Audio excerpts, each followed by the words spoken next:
नमस्कार। जय किसान सचिन महापात्र राष्ट्रीय किसान मजदूर महासंघ राज्य सभापति। आज भारतवर्ष वैज्ञानिक माने चंद्र को जान पठेकी सेठारे जल अच्छी ना नाई गवेषणा करी आम समस्त गर्व गौरवर दिन। किंतु बड़ दुखर सहित कहया पड़ुछि जे आज जी जल भी आम धरापृष्ठ अच्छी ताहा चाषी मान सदुपयोग हो पारनी, जहाँफल आम आज मौसुमी वर्षा को अपेक्षा करी चाष करुचे। आपण मैंने जानी विगत वर्ष आमर पाखापाखि 15टा जिले में वर्षा अभाव जल सेचन हो पार नाला, तेणु मरुड़ी होता। राज्य सरकार 200 कोटी सहायता घोषणा करते पद्मपुर इलेक्शन समय।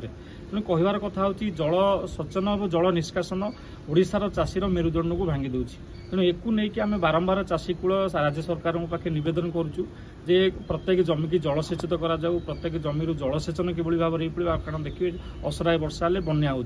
तेणु यही सब जो केनाल गुड़े सब अच्छी केनाल गुड़ी को किभली भाव में पुनरुद्धार करा जिवो एवं पुनः चाष क्षेत्र को प्रत्येक जमी की जलसेचन कर चाषी आ मौसुमी वर्षा को अपेक्षा नक मरुड़ी भली माने समस्या को आउ माने चाषी माने पाइबारे। तेणु निश्चित भाव में चाष करेंगे।